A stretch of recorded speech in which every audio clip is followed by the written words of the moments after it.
সকলকেই নমস্কার বন্ধুরা, আরেকটি নতুন ভিডিওতে সকলকে স্বাগত জানাচ্ছি। দেখছেন, আবারও সেই ঐতিহাসিক স্থানে আমি উপস্থিত হলাম, যেখানে ক্ষুদিরাম বসু গুপ্ত ঘাঁটি করে থেকেছিল ভারতকে স্বাধীন করার জন্য।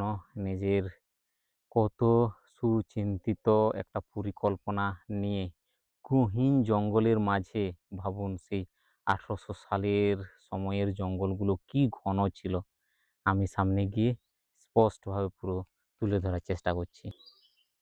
এই সেই ক্ষুদিরাম বসুর গুপ্তঘাঁটি, বীর বিপ্লবী ক্ষুদিরাম বসুর গুপ্তঘাঁটি, ছেঁদাপাথর বারিকুল, বাঁকুড়া।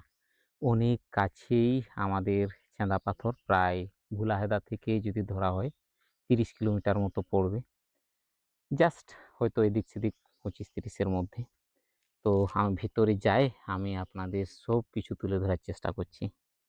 এই সেই ক্ষুদিরাম বসুর মূর্তি, কিন্তু এই জায়গাটি তেমন ভালোভাবে সংরক্ষিত করা হয়নি। খুবই কষ্ট লাগে, এই জায়গাটি এত উন্মুক্ত, এত অবাধ মানুষের প্রবেশ। সত্যি ক্ষুদিরাম বসুর মূর্তিকে কিভাবে কেমন করে রাখা হয়েছে দেখছেন। এটা জাস্ট নাক ভেঙে দেওয়া হয়েছে, ওর গালেও আঁচড় আছে, একদম অব্যবস্থা পুরোপুরি বলা যায়। একদম এগুলো দেখে কেমন যেন নিজের মনের ভিতরে অন্য একটি নাড়া দেয়। সত্যি এই মহান মানুষের জায়গাটুকু আমাদের কাছে কেমন যেন অসুরক্ষিত হয়ে আছে। এই সেই গুপ্তঘাঁটি আমি দেখানোর চেষ্টা করছি পুরো।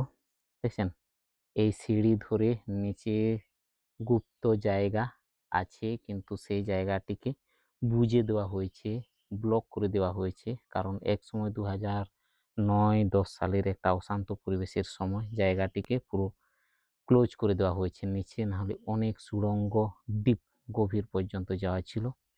এটা হচ্ছে তার সিঁড়ি। কিছু এই যে বসার জায়গা আছে, একটু সামান্য ডেকোরেশন করা। এই যে এই সাইডও আছে পুরো, ওই সাইডও বসার জায়গা, বাচ্চাদের খেলার দোলনাও আছে। ছোট্ট একটি ওয়াচ টাওয়ার সামনেই করা হয়েছে, কিন্তু পুরো জায়গাটি উন্মুক্ত। কোনো ছোটোখাটো বেড়া দেওয়ার চেষ্টা করাও হয়েছিল, কিন্তু সেই বেড়াও এখানে অসুরক্ষিত অবস্থায় আছে।